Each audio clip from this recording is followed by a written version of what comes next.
Olá, boa noite! Nossa live de hoje com a Fernanda Tondim, advogada, falando em crédito e cobrança. Uma das questões mais importantes hoje em dia, até porque com toda essa incerteza do mercado que nós estamos vivendo, tantos desafios, a gente precisa começar a pensar que tipo de cliente é pagador, como é que a gente pode fazer as cobranças dentro das possibilidades jurídicas, dentro daquilo que é necessário. Aguardando vocês então para a live de hoje. Sejam bem-vindos. Sejam bem-vindos quem está comigo. Vamos ver, estamos ao vivo. Vamos falar sobre todas as formas de recebimento, tudo que a gente precisa conhecer para colocar em prática as maneiras jurídicas de cobrança. Oi, Denise! Oi, Aline! Oi, gente! Boa noite! Sejam bem-vindas! Vamos aguardar então. A Nanda tá chegando. A Nanda é minha amiga há muito tempo, é live com as amigas, né? Amiga de longa data. Olá, Lucas! Dê, que bom te ver aqui! A gente vai falar um pouco sobre as questões de profissionais liberais, sobre a questão do comércio, sobre várias perguntas que vocês fizeram, uma melhor que a outra, falando em potencial de pagamento, falando também em potencial de recebimento. Afinal, nos dias de hoje, em que a gente não sabe como é que vai ser amanhã, a gente precisa preparar as empresas para que elas estejam cada vez mais fortificadas. E para que isso aconteça, precisamos saber o que os mecanismos legais nos ajudam nessa tarefa. Oi, Trevo Caramelo, Regis Fopa, Elton, seja bem-vindo. Oi, Cássio, a Giza, sejam bem-vindos. Nosso assunto vai contemplar desde profissionais liberais até comerciantes, como as empresas podem se preparar para toda essa questão de crédito e cobrança, que também é uma preocupação, porque vender é algo importante, mas também receber é algo importante. Chegou a Nanda, seja bem-vinda, Nanda. Nanda, me manda a solicitação. Deixa eu ver aqui. Vamos receber a Nanda. Oi, Márcio. Gente, sejam bem-vindos. Live sobre crédito e cobrança. Olá! Olá, tudo bem? Tudo! Vocês estão ouvindo bem? Todos ouvindo bem? Me contem aí, tá tudo certo? Deem um joinha se vocês estão ouvindo. Deem um joinha para a gente ver que vocês estão conectados conosco. Seja bem-vinda. A Nanda é advogada. Isso, coloquem os corações para que o algoritmo entenda que essa live é relevante e que ele deve entregar para o máximo de pessoas possível. Isso aí. Nanda, gostaria muito que tu se apresentasse para todo mundo te conhecer, quem não te conhece, né? Não me conhece, isso aí. Bom, meu nome é Fernanda, eu sou advogada. Além de advogada, eu sou professora também de cursos de ensino superior. Já tenho aí uns 10 anos de estrada na advocacia, então hoje a ideia e o objetivo meu e da Cássia é auxiliar nesse momento de muita dificuldade os credores. É, isso aí. A gente tem muitas incertezas e diversos desafios, mas o jurídico também pode nos auxiliar nessas questões. A primeira pergunta que o pessoal mandou é como identificar o potencial de pagamentos de clientes. Sim, eu até, quando tu compartilhaste comigo, Cassi, essa pergunta, eu vi que a pessoa colocou lá no final, porque os bancos suspenderam todos os protestos. Exatamente, esse é um problema que nós estamos enfrentando, várias suspensões em razão dessa pandemia. Mas o que a gente pode observar nesses casos? Que é uma situação específica, né? Então, esse potencial pagamento de clientes, a gente tem que analisar um histórico. Se é um cliente antigo, qual que é a minha sugestão para essa pessoa, para essa empresa, enfim, que busca essa informação? É verificar as ferramentas que nós temos para ver qual que é a saúde financeira desse devedor. SPC, pode ser o Serasa. Temos consultas gratuitas para identificar protesto, porque essa situação da suspensão ela é temporária, né? É de abril para cá, então nós estamos falando de 3 meses. Se nós estamos tratando de um cliente ou de uma pessoa que ela é um devedor recorrente, então vale a pena a gente quiser consultar essa vida anterior dela. Nanda, tá falhando um pouco. Tu tá toda distorcida pra mim, pra vocês também? Eu tô te vendo toda distorcida, não dá pra entender o que tu tá dizendo. Eu não sei se é a internet. Como é que vocês estão vendo? Pra vocês tá ok? Pra mim eu não tô conseguindo entender a Nanda. Me digam, vocês escutam a Nanda? Olha, agora eu tô te vendo bem. Tá? Vamos lá. Então tá bom. Desculpa, Porque pode hoje continuar. hoje de tarde eu tive esse problema, minha internet oscilou metade da tarde. Então pode ser isso que esteja acontecendo. Então, uma outra situação que a gente também pode, que eu poderia indicar para essa pessoa qual que é o potencial de pagamento desses meus clientes. Bom, se for uma compra, uma venda por meio de um contrato, ele tem como estipular algumas garantias nesse contrato também, ou algum fiador, garantia de algum imóvel, se é uma venda específica, uma produção agrícola, por exemplo, deixar em garantia nesse contrato toda a produção dessa pessoa, dessa empresa familiar ou dessa empresa, são possibilidades, são alternativas. E quando eu recebi essa pergunta, eu fiquei pensando, bom, assim como os bancos, essas empresas podem criar alguma estratégia diferente, uma ferramenta delas. Por exemplo, que a gente acabou identificando que ocorreram alguns golpes nessa pandemia. Então, para essas empresas que são clientes novos, que elas vêm com uma oferta de uma compra muito grande, de um valor que vai resgatar a empresa nessa situação. Verificar essa possibilidade, opa, ao invés de fazer uma venda muito grande, organizar algumas linhas de venda. Tá me vendo bem, Cassi? Tava falhando, agora deu uma melhorada, pelo menos pra mim. Como é que tá pra vocês? Melhorou, gente? Tá tudo ok Está agora? falhando. Eu acho que eles estavam respondendo ainda a minha pergunta anterior, tava falhando mesmo. Agora pra mim tá ok, gente. Como é que tá pra vocês? Vamos ver aqui. Tudo ok, ótimo. Vamos Daí. continuar Obrigada. então. Opa, muito obrigada. Então, uma estratégia que eu pensei e organizei para essas empresas. Bom, quem sabe criar uma linha interna de vendas em que, a partir do momento que esse comprador, esse cliente, ele faz a primeira compra, tem um pagamento de acordo com os combinados, a próxima compra permitir com que ela aumente esse valor dela, que é uma forma de garantir, e se é um cliente novo, vai firmando uma relação de confiança antes de fazer uma venda num valor muito grande, já que a gente já tem algumas situações que foram apresentadas na mídia, dizendo que muitas pessoas aproveitaram esse momento para aplicar golpes em valores consideráveis, e a gente vê que empresas e vendedores, às vezes no momento do desespero, eles acabam fazendo essas compras para tentar resgatar o seu negócio. E, na verdade, não é uma boa alternativa. Então, essas questões de segurança, de criar estratégias internas, é algo interessante também. E em se tratando de clientes novos, outra ferramenta que também poderia ser utilizada, quem sabe verificar qual que é a declaração de imposto de renda dessa empresa, dos seus sócios, porque ali a gente tem um histórico da vida financeira e de como que eles são.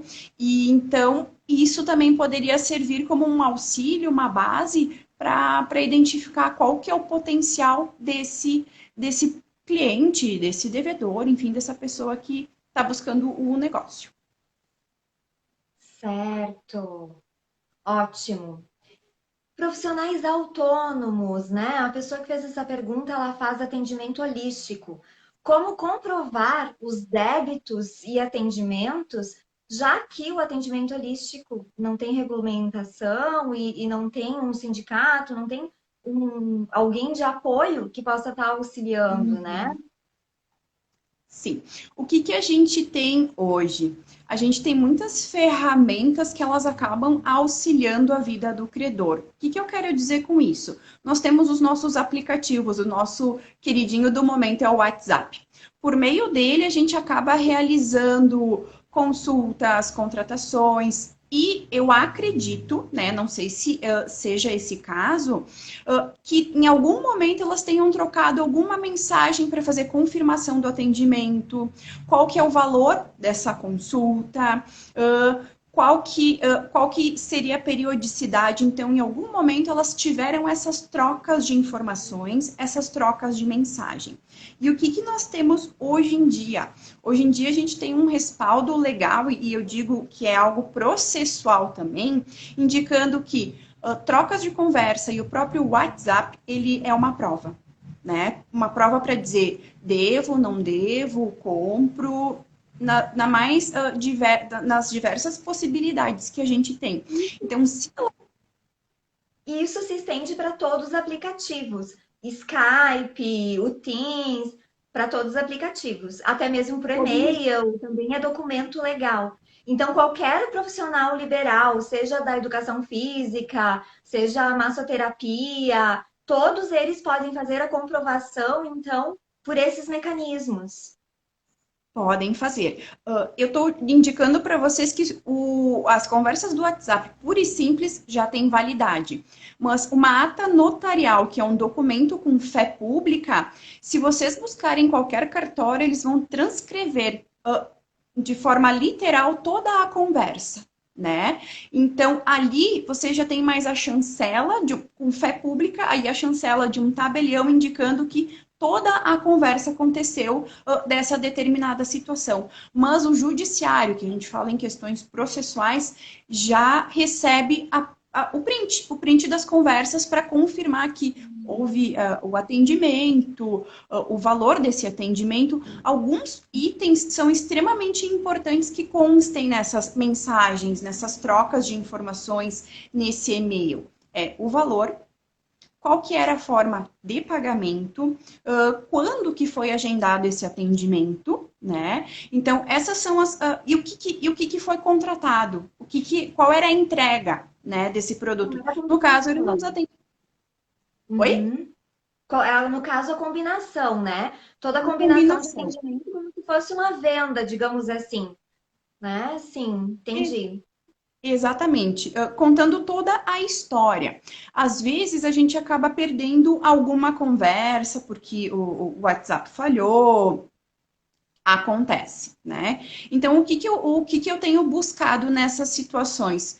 Bom, retomo o contato com essa pessoa, com essa empresa, independentemente de quem for, e conta toda a história de novo para ela, dizendo: olha, eu realizei, no caso dessa pessoa que faz esses atendimentos, olha, eu realizei 4, 5 sessões contigo, em tais dias, o valor de cada sessão era tanto, até o momento eu não identifiquei os pagamentos. Não sei como é que era a forma, né? Mas era depósito bancário, era pagamento presencial. Hoje a gente vincula muito a depósito bancário. Eu não identifiquei os pagamentos, né? Podes enviar o comprovante para eu confirmar, ou podemos estar conversando sobre isso? Aguardo o teu retorno, né? Caso contrário, eu vou buscar outros meios. E a gente vê o que, que acontece. Na grande maioria das vezes, as pessoas respondem, né? Mas o que, que a gente tem? Se ela não responde, visualiza, ou depois a gente tem aquele bloqueio, porque eles nos bloqueiam também, já é um indicativo, não digo negativo, mas a gente já tem uma confirmação de que o pagamento não sairá da maneira esperada. Mas, enfim, aí a gente pode. Temos ainda outras formas de organizar esses débitos. Certo, dá para buscar os meios legais, então, mesmo no atendimento, né? Mesmo sem ter uma nota fiscal, sem ter um cupom fiscal, que bom. Então, existem mecanismos para a cobrança, gente. Olha que interessante. Vi que tem psicólogos aqui também, né? Coaches, Uhum. profissionais liberais, que bom. E por quanto tempo tu pode cobrar uma dívida? Essa é uma pergunta bem interessante, tá? Por quê? O que que a gente tem que ter em mente quando a gente fala em qualquer direito, não só dívida ou cobrança? As coisas não são eternas, o direito não é eterno, assim como o crédito não é eterno. E cada crédito, cada dívida que for cobrada, ela tem um período específico, ela tem um prazo de validade. Né? Eu até elenquei aqui algumas que são as principais e que possam ser do interesse, que eu resolvi detalhar um pouquinho mais. Por exemplo, cheque.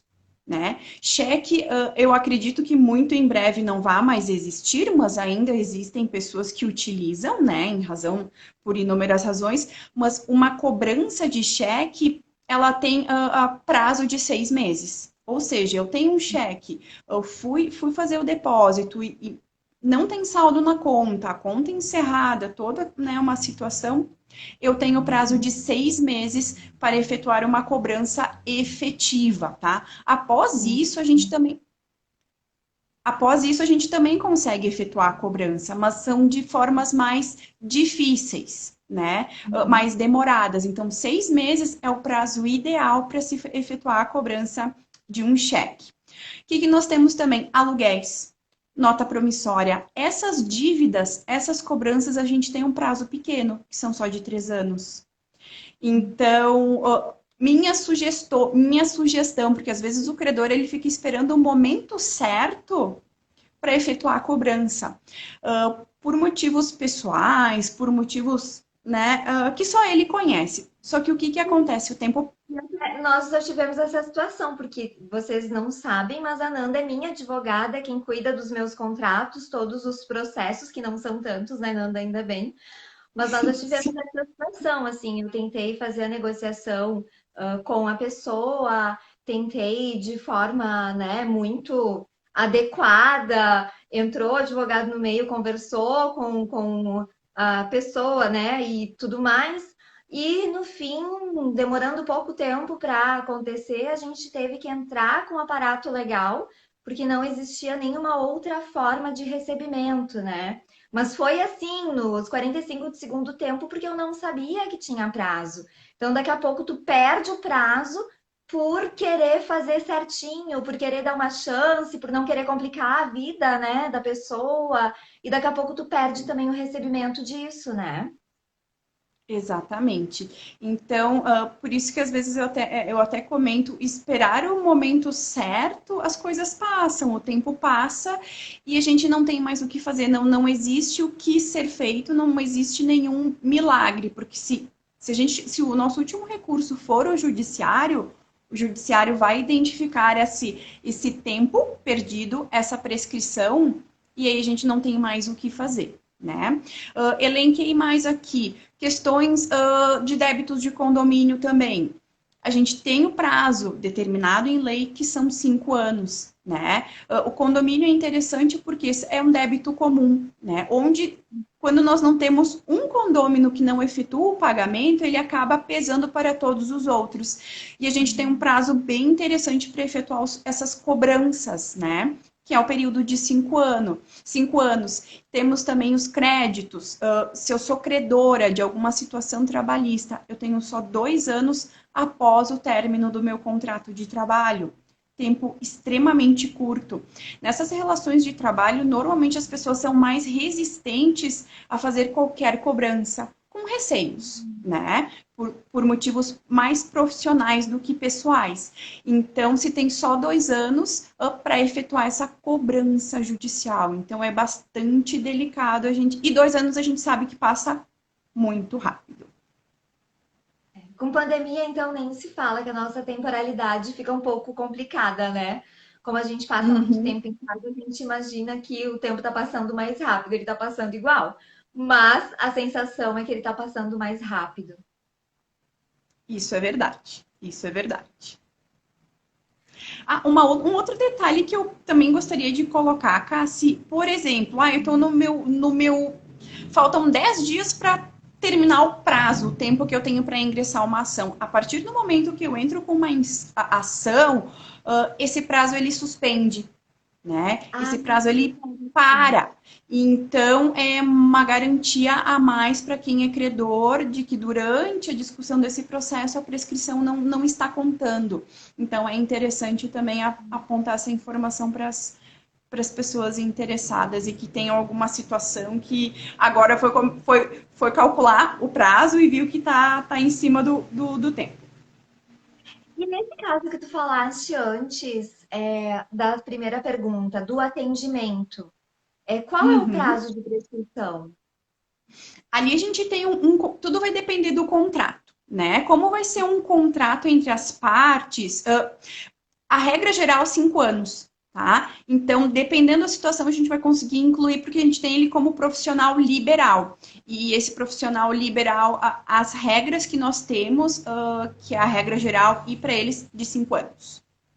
Ou seja, E então, um odontologia também psicólogo, entra nessa, odontologia como também entra nessa regra, que eu vi que tem um entra, dentista aqui com a gente. Ok. entra nessa regra também. Como faço para protestar? São pagas custas?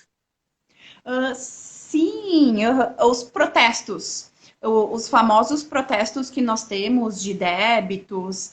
O que a gente tem hoje? A gente pode protestar algumas situações bem interessantes, que é uma forma ainda extrajudicial de se cobrar as dívidas, né? O próprio Instituto de Protestos, o que ele tem hoje?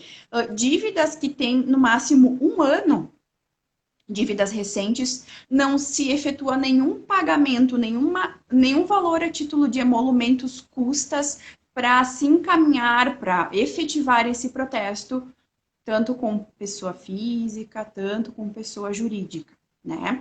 O que tem que observar? Bom, é um cheque, bom, é um contrato, tem que se analisar muito bem por quê. Se eu efetuar um protesto de maneira indevida, a gente tem a inversão do polo, né? Pode ser até com base no valor errado, a data errada, para não efetuar essas custas. Eu tenho que tomar esse cuidado, porque esse polo inverte e quem é credor pode acabar sendo o devedor. Né? A gente vai para aquelas questões de ressarcimento de dano moral, material, dependendo da situação. Mas sim, o protesto, como eu elenquei para vocês, tem várias possibilidades. Então, se eu falar um a um, fica um pouquinho delicado. Mas, por exemplo, hoje o que a gente tem também? A gente pode protestar débitos de condomínio, valores mensais. Né? Então, mensalmente eu posso estar protestando o débito de condomínio. Eu tenho uma ação que eu ganhei, mas eu não consigo localizar bens do meu devedor. Essa decisão que disse, bom, a Cassiana ganhou o processo, a gente pode protestar ela no cartório de protestos e deixar lá registrado que fulano de tal deve tal valor em razão de uma sentença judicial. E a gente deixa lá no histórico dele. Então, temos várias possibilidades. Certo, entendi. Se fizer acordo, precisa tirar do SPC ou baixar o protesto? Sim, eu até fiz um roteiro aqui para as minhas respostas. Olha, vou repetir 10 vezes se for necessário. Sim, sim, sim. O que a gente tem que entender? A partir do momento que eu fizer um acordo, uma renegociação, aquela dívida anterior, aquela situação anterior, ela não deixa de existir, mas ela foi totalmente modificada em razão dessa nova negociação, dessa renegociação. Então, aquele protesto, aquela inclusão no SPC, ela não reflete a situação que eu tenho. Né? E aí a gente considera, não, eu vou dizer que aos olhos do juiz, que é muito pior, digamos assim, ele considera que é um protesto ou uma inclusão no SPC equivocada. Então, eu fiz a minha renegociação, eu fiz o meu acordo, imediatamente eu preciso retirar essa informação do nome, do CPF ou do CNPJ vinculado a ele, né? Feito esse acordo, não tem o seu devido cumprimento, aí sim, novo momento, buscar o SPC e o protesto para dizer que aquela renegociação não foi cumprida e atualizar esse cadastro. Certo. E se cobrar errado, tem algum problema? Cobrança duplicada, cobrança no valor errado porque erraram na empresa, o financeiro errou. O que que pode acontecer? Sim, né, inúmeros problemas, tá? Existem até alguns ditados que a gente acaba utilizando para essas situações. Mas, por exemplo, é a mesma situação de eu efetuar um cadastro indevido no SPC ou encaminhar alguma situação a protesto equivocada. É um erro, né? E o que a gente tem que imaginar? A partir do momento que eu tenho algum erro, que eu apresento isso para o meu devedor, e a gente está tratando de devedores, que eles têm todo o jeito, eles são espertos, né? Então eles sabem exatamente o quanto eles devem, e a partir do momento que a gente informa para eles algo errado, eles já têm ciência disso e acabam utilizando isso para beneficiar eles. E aí um dos ditados que a gente tem é que quem cobra por dívida paga, paga dobrado, né? É aquele famoso cobrei errado, vou pagar dobrado também. Então, é um cuidado que tem que se ter. Ai, mas é só parte que eu tô cobrando de novo. Essa parcela dessa cobrança em duplicidade também tem que ser restituída em dobro em benefício ao devedor, né? Porque é errado. Então, a gente não pode penalizar o devedor achando que nada vai acontecer. Na verdade, é uma questão de igualdade. Se cobra o que efetivamente se deve, nada a mais e nem em duplicidade. Certo. Tem uma pergunta aqui. Baixa de restrição. E vale tanto para pessoa jurídica e física após a negociação em andamento? Sim, a minha recomendação e a baixa de qualquer restrição deve ser feita mesmo com a negociação em andamento, não. Mas a partir do momento que sim, foi entabulado, organizado, celebrado um novo acordo daquela negociação, sim, obrigatoriamente se faz qualquer baixa de restrição. Tá? O que tem que se observar nesses casos é que esses órgãos específicos, eles têm os prazos deles para efetuar essas baixas. Então, a partir do momento que se fizer essa negociação, é importante que se organize, se estipule um prazo entre as partes, que é uma cautela também para o credor, né? Dizendo, olha, fizemos a negociação e eu tenho o prazo de 5 dias, 10 dias. Importante se contar esses dias em dias úteis e não dias corridos, né? Porque assim a gente também traz maior segurança para o próprio credor. Claro. Porque pode ocorrer uma falha no sistema. Então, se eu sei que o SPC ou o protesto demora 5 dias, talvez a forma para não prejudicar o próprio credor é estender esse prazo uns dias a mais no acordo para não ter nenhum prejuízo ou nenhum incômodo com o próprio devedor. Certo. Para quem chegou agora, a gente vai repetir uma pergunta que ela foi elaborada também, mas aí as pessoas que chegaram agora também já escutam a resposta. Não fiz contrato de venda do meu serviço, mas tenho as conversas registradas no WhatsApp. Isso pode ser utilizado como prova de acordo entre as partes? Sim, o que a gente comentou anteriormente é que sim, as ferramentas que nós temos hoje, todas digitais, todas virtuais, sejam ela o WhatsApp, pode ser o Skype, o e-mail, elas acabam auxiliando muito os credores, né? Então, eu fiz a minha compra do meu produto, do meu serviço, no caso dessa terapeuta, desses atendimentos, eu tenho todos os ajustes organizados no meu WhatsApp, ou por e-mail, sim, eles vão auxiliar e já é o grande indicativo de que ali houve uma prestação de serviços e, consequentemente, não houve a contraprestação, a remuneração por aquele serviço. Então, pode, até sugiro que todas as vezes que existirem essas formas de contratação, se organize uma conversa no WhatsApp, não fique só no telefone para que fique registrado. Até para essas pessoas que fazem esses atendimentos, que a gente chama de profissionais liberais, né? Que às vezes não tem um atendimento presencial, é tudo online mesmo, tomar alguns cuidados. Fazer como se fosse uma ficha do seu cliente, do seu paciente e coletar alguns dados. O primeiro contato, aquela conversa inicial que é uma entrevista para saber qual que é o interesse, o que é que precisa, o que ele espera do meu serviço, uma ficha de atendimento, porque nesses casos onde nós temos profissionais liberais, às vezes a gente não tem informações importantes. O próprio endereço, o CPF, o CNPJ. Então, se organizando uma ficha desse cliente, a gente já tem algumas informações caso a gente precise. Porque aqui eu vou utilizar um outro ditado também, que quem guarda tem. Né? Então, quando a gente tem as informações, no momento em que eu precisar, eu já tenho elas em mãos. Né? E se eu deixar o tempo passar, pode ser que depois eu não consiga recuperar essas informações. Nós temos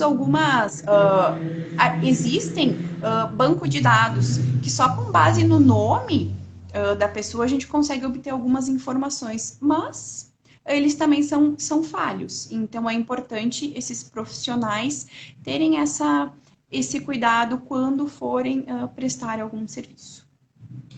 Então, e no caso desse profissional não ter alvará, não ter o credenciamento necessário, digamos assim, e prestou o serviço e quer realizar, né? No caso, assim, um massagista que não tem o local registrado, atende em casa daqui a pouco, né?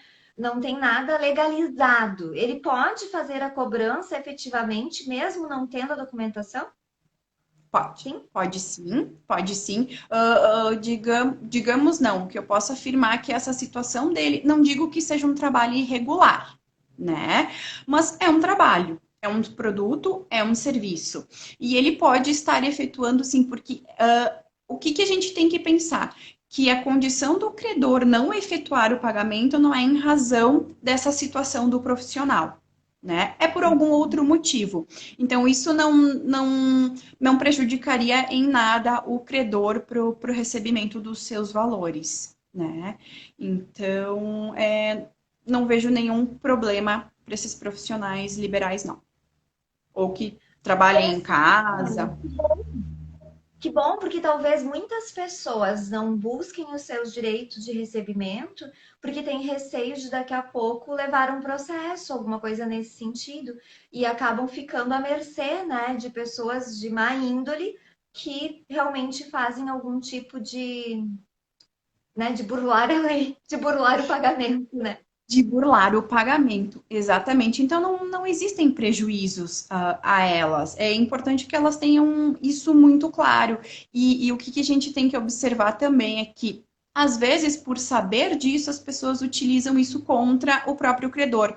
Mas não é o ponto fundamental. O ponto fundamental são aqueles detalhes já comentados anteriormente. Se outra foi uma troca de mensagens, ter pontualmente quais que são os itens, os ajustes daquela contratação, o valor, a data, exatamente como a contratação ocorreu, para que é isso que se utiliza e é isso que vai se apresentar em qualquer situação que se tenha. Então, trabalho de uma maneira, não vou dizer irregular porque é um pouco pesada, mas eu não tenho alvará, né? Eu trabalho de uma maneira informal, eu atendo em diversos lugares, não tenho meu domicílio profissional. Palavra chave, né? O termo chave não vai ter nenhum prejuízo. Tá. E deixa eu te perguntar uma situação que acontece. Aí foi feita uma negociação com o cliente pelo WhatsApp, mas a nota veio diferente daquela negociação do WhatsApp. E aí, como é que fica? vale o quê? Né? O que foi combinado com o cliente ou o que veio na nota? O que foi combinado, né? Aí a gente vai para aquelas situações, se o valor veio a menos, aí tudo bem, mas se o valor veio a mais, esse aqui é o problema, né? O cobrar a mais também. O que vai ter validade é toda a negociação, né? O valor que foi, o valor do produto, o que foi combinado entre as partes, né? Então tem que ter esse cuidado. O que aí tem que observar? Bom, eu identifiquei que o boleto está com um valor diferente a mais ou, né, estranho, fazer o contato com essa empresa que efetivamente prestou o serviço, fez essa venda, e confirmar, para ver se não houve um equívoco, porque o que existe hoje também? São ferramentas, são sistemas eletrônicos que nem sempre trabalham da maneira adequada e eles acabam migrando, enfim, a própria empresa tem problema. E às vezes a empresa nem sabe que isso está acontecendo. Então é importante, na condição de um devedor de boa fé, né, digamos assim, ou fazer esse contato e dizer, olha, estou com um probleminha nesse meu boleto, eu quero que vocês verifiquem, e aí a gente tem a situação. E na condição de credor, fazer todas as tentativas necessárias para resolver a situação desse devedor o quanto antes. E como eu devo proceder quando vendo um produto ou serviço para alguém e o contratante não cumpre a sua parte de acordo com a relação de acordo em relação ao pagamento? Uma pergunta Sim, longa. é uma pergunta um pouco louca, mas é bem interessante. O que eu Longa, consigo longa, grande, né? é longa e louca. O que a gente tem, o que eu consigo identificar com essa pergunta que foi feita? Bom, tem um produto ou um serviço, houve a venda, tem um acordo e o pagamento não foi efetuado. O que a gente tem que observar nesse momento em que estamos vivendo, que até foi o motivo que a gente também alinhou a conversa de hoje. Tem pessoas, empresas que estão com muita dificuldade financeira, né? Então, é um momento em que, bom, eu sei que eu combinei tudo com ele, mas por algum motivo especial ele não conseguiu cumprir esse acordo. O ideal tenta fazer uma negociação amigável, né? Faz um contato, telefona, veja o que está acontecendo, né? Porque às vezes ali a gente já identifica, ou ele esqueceu, não se tem como saber, né? Pois é, eu esqueci. Como é um dia abre, outro dia fecha o empreendimento, pode ser que essa pessoa, não que ela não esteja preocupada, ela está, mas em razão dessa correria, desse furacão de informações, ele acabou esquecendo.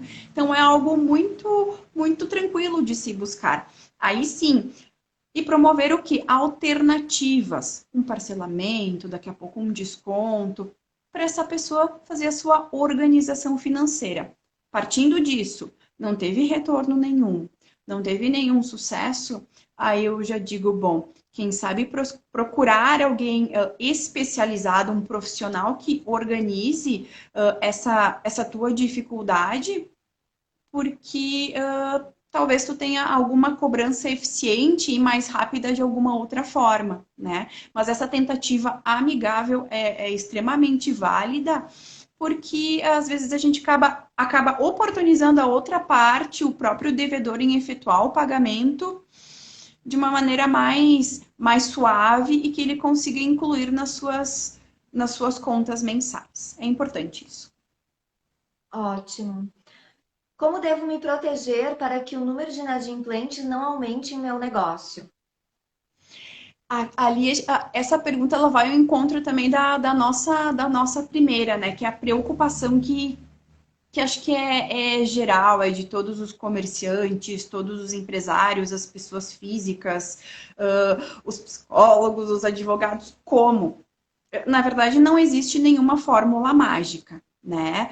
Mas o que a gente pode observar? Bom, eu vejo que os meus clientes não estão honrando com os pagamentos. Quem sabe eu flexibilizo para eles, faço um novo contato. A ideia de antes, uma cobrança amigável, né, para tentar verificar qual que é a situação que está acontecendo nesse momento. Mas o que a gente também pode identificar nessas situações é que, se for um cliente recorrente, aí é uma situação, será que vale a pena eu cobrar esses valores, ou daqui a pouco dizer para ela, durante uns 5, 6 meses eu suspendo todos esses pagamentos, tu se organiza internamente e voltamos a conversar. Porque esse é um momento muito delicado, né?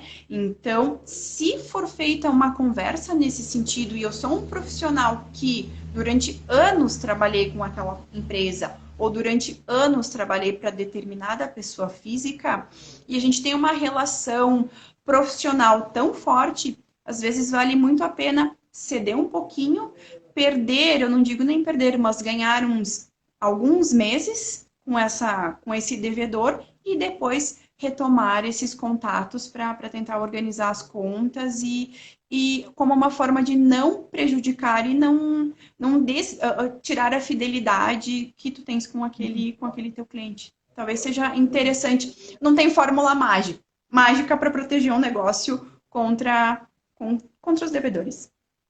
Sim, cuidado deve ser mútuo, né? Tanto de cliente como de quem está cobrando. Dessa forma, Exatamente.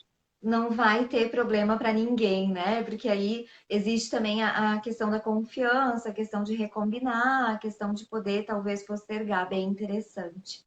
Nós encerramos Uhum. as perguntas aqui de vocês que vocês enviaram. Eu não sei se alguém tem alguma pergunta e gostaria de fazer. Eu não sei se tu tem algum conselho, Nanda, que gostaria de dar. Acho que as minhas dicas eu consegui apresentá-las e indicar a todos ao longo das nossas das perguntas que foram feitas. Mas uma delas que eu reforço é essa tentativa de, bom, eu tenho alguma situação, eu tenho algum devedor, sim, buscar essas formas amigáveis de compor, né? Mas sempre observando os prazos, não deixar passar tanto tempo. Já passou um ano, 2 anos é o tempo máximo que se tem de continuar essas cobranças amigáveis. Porque senão o tempo passa e aí depois a gente não tem mais como voltar atrás e recuperar esses valores. Então, ainda mais quando a gente fala em empresa familiar, quando a gente fala em profissional liberal, que, né, autônomos, então é um pouquinho difícil porque esses valores a gente acaba contando com eles, né? Então é delicado nesse sentido. Então são as minhas assim dicas finais. Certo. Tu tem visto muito essa questão acontecer? As pessoas têm te procurado bastante por conta disso? Sim, pelo descumprimento dos contratos, né? E a dificuldade em que as pessoas estão enfrentando na verdade, os dois pontos. Eu não tenho condições de efetuar o pagamento e aquele que está do outro lado para receber os valores. Mas é muito dessa questão atual que a gente tem também, né? Algumas pessoas estão uh, demissões em massa, isso é algo que nós temos, né? A insegurança de ter o trabalho ou não ter, então isso está gerando muita preocupação nas pessoas. Então, isso sim é um dos principais fatores que as pessoas buscam as formas alternativas de resgatar o seu crédito, né? Por isso que eu reforcei essa ideia de tentativas amigáveis, porque na condição de credor se tem um retorno rápido, mas a partir do momento em que se estende por um ano, se estende 2 anos, e eu já dei essa possibilidade para o meu credor, e mesmo assim ele não está cumprindo, talvez seja uma alternativa, um alerta que se tem que ter para tomar alguns próximos passos. Sim. E poder se proteger daqui para frente. Daqui a pouco não fazia a negociação por WhatsApp, começa a passar a fazer, né? Daqui a pouco não tinha algumas precauções de buscar informações desse cliente anteriores, tem que começar a fazer também. Várias coisas, então, que daqui a pouco podem modificar daqui para frente se não houve anteriormente. Exatamente. Bem como tu colocaste, Cássia, é isso mesmo.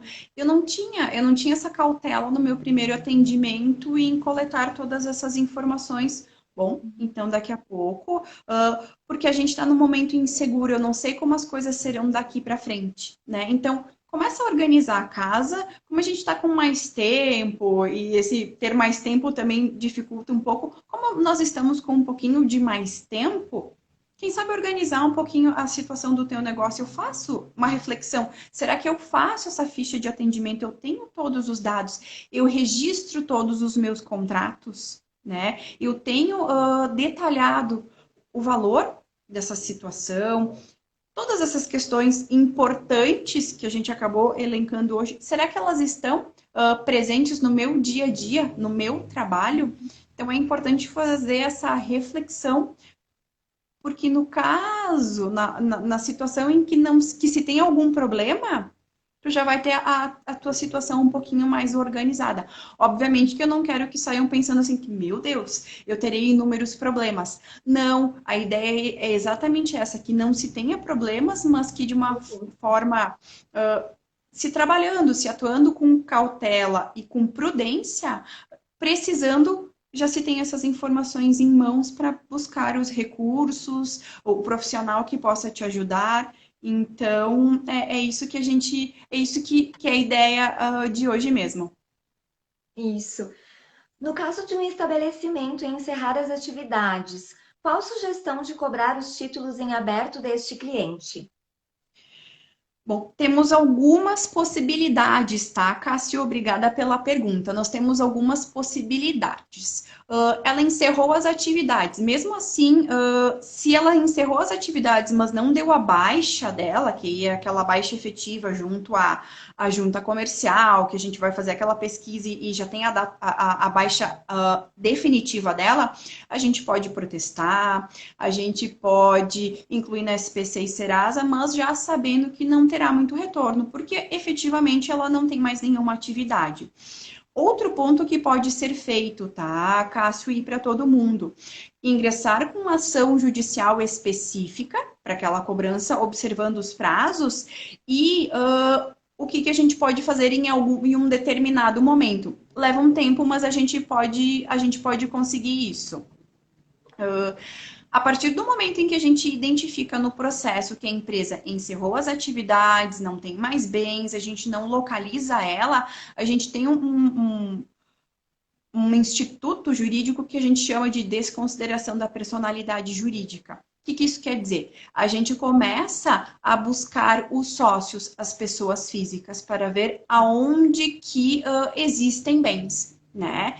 Então, se eu já consigo mostrar num primeiro momento que a empresa não tem atividades, bom, aí a gente já pode, desde o início, solicitar até judicialmente para bloquear os bens do sócio. Mas aí tudo vai depender da situação real. Mas é isso que a atividade encerrou, SPC Serasa já não tem grande utilidade, mas sim uma ação judicial e a gente vai começar a correr atrás da máquina, cuidando dos prazos, para em algum momento localizar, desconsiderar a personalidade jurídica e buscar os bens dos sócios da empresa. Isso, e quando pede essa busca, também fica rolando, né? Não é uma coisa que se encerra porque não achou. Fica rolando, fica anexado lá, né? Em algum lugar dizendo, olha, esse cara tá devendo para fulano. E quando aparecer um bem, o advogado fica de olho justamente para resgatar aquele bem, né? Para poder pagar a dívida. Exatamente, o advogado fica vigilante para observar o que existe, quais que são as possibilidades para a gente conseguir localizar bens, ou algum faturamento, ou os próprios impostos. A gente consegue. Oh, oh, gente. Então a Nanda saiu do ar. Eu ainda tinha uma pergunta que me surgiu agora. E agora? Vocês estão me ouvindo ou eu também saí do ar? Oi, gente! Vocês estão me ouvindo? Não sei se tá me ouvindo. Nanda saiu. Gente, então, a Nanda caiu fora, aconteceu alguma coisa. Tá me ouvindo, Leonardelli? Ok. Então vamos ver. Só eu, né? Eu não tenho muito conhecimento jurídico, não. Ainda faltam uns minutinhos. Vamos ver se a Nanda volta. Oi, Onero, tudo bem? Aline, faltou tua pergunta, gente. Será? É, ela caiu. Vamos ver se ela volta. Se ela voltar, eu coloco ela de volta aqui. Eu ainda tinha uma pergunta. Vou contar para vocês o que eu estava pensando na questão das academias, né? Que eu paguei um plano anual, eu continuo pagando, mas eu não posso ir, né? Eu não estou convidada a participar das academias, mesmo sem a bandeira vermelha. Então, será que agora o que que se faz? Sim, pois é, Sandrinha, tu tá me ouvindo? Que saudade, Sandra! Mas a Nanda não voltou, gente. Eu acho que ela caiu de vez. Aline, eu vou bater um print da tua pergunta. Deixa eu pegar aqui. E vou pedir para Nanda responder nos comentários. Essa live vai ficar salva. Ai, olha aqui, ó. A Nanda voltou.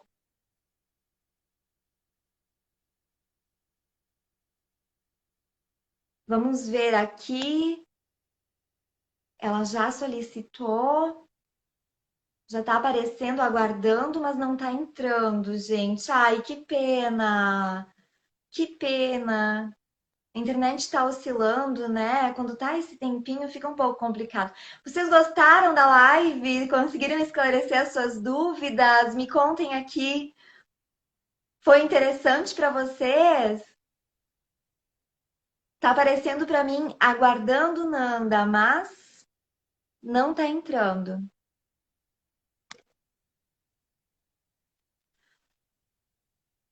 Sim, bem interessante. Olha ali, ótimo. Que bom, gente.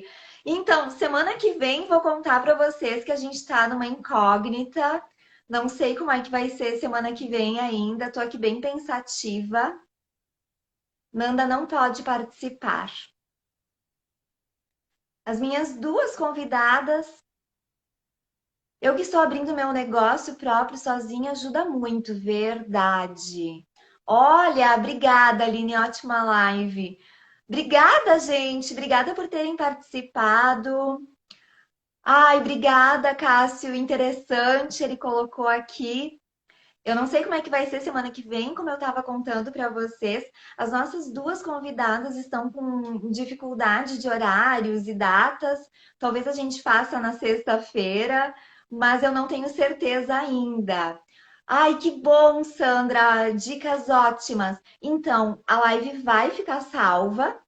E aí vocês vão poder resgatar se vocês perderam o início e tudo mais. E qualquer coisa, mandem nos comentários. Ah, a Nanda tá voltando, peraí. Mandem nos comentários as perguntas que ela pode estar respondendo para vocês nos comentários se faltou alguma coisa. Aê! Oh, Sim! o sufoco, né, de cair ao vivo. Não, são aquelas coisas que nunca acontecem, a internet sempre funciona. Mas hoje, não. Né? Numa outra semana, acho que semana passada, a gente também caiu e a gente acabou tendo que encerrar a live e começar de novo. Porque ela caiu e aí no fim eu também caí fora, não sei o que aconteceu. Eu acho que ela caiu, mas eu não caí, mas eu não sabia. E aí no fim a gente teve que encerrar a live. Mas eu tava perguntando, deixa eu aproveitar. Eu paguei um Sim. plano anual de academia, né? E eu paguei com cheque, então eles estão descontando, sabe? Mas eu não estou convidada a participar da academia mesmo sem a bandeira vermelha, né? E agora, o que que se faz? E agora o que que se faz? E a gente vai para umas questões que o próprio dono do negócio ele tem que criar algumas estratégias, né? No sentido, bom, ele vai ter que te oferecer o serviço de alguma outra forma, né, Cassi? O que que eu já visualizei, né? Até onde eu frequento também. As pessoas não querem parar de treinar, né? Mas já efetuaram o pagamento. Então, esse local, no caso, o meu professor, ele está dando aulas virtuais, né? É o momento em que esses profissionais precisam adaptar o seu negócio ao momento atual. Por quê? Se eles não ofertarem o serviço, muito tristemente, eles vão precisar devolver os valores, porque é algo injusto e a gente vai para. É que independente da bandeira, como eu sou de risco, eu não Não pode. posso ir para academia, né? Então, mesmo eles estando abertos, eu não posso ir, né? Então, eu tô desconvidada.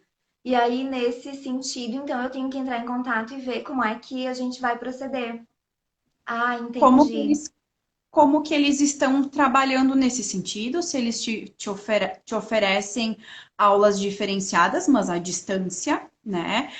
Porque a gente vai para as Isso. relações de consumo. É algo, uma situação bem específica, né, Cassi? Tu Uhum. contratou, mas agora, por motivos de força maior, tu não está podendo utilizar esse serviço. Né? Sim. Então, a gente tem algumas previsões legais que dizem, bom, então a restituição do valor corrigido, só que a gente também entende o quê? Que a empresa, que o espaço, que a academia já contava com esse valor. Então, tem que ter uma adaptação ali na própria contratação de vocês, que aí daqui a pouco ninguém sai prejudicado e a Cassi continua com as aulas dela e o próprio espaço consegue continuar com o seu movimento, continuar com o pessoal trabalhando para Segmento. tudo isso. Mas se nada disso puder acontecer, porque eles não se reinventaram nesse momento, aí uma das possibilidades é o reembolso do valor, porque aí tu tem cada pessoa vai ter as suas particularidades, né? E aí então tu não tá entrando no comum, então tu não pode. Então eles vão ter que reorganizar. E tem pessoas que optam por não frequentar esses lugares porque vivem com pessoas de risco. Então esses espaços eles precisam dar alguma opção para as pessoas, para os seus clientes. Alguma alternativa para os clientes.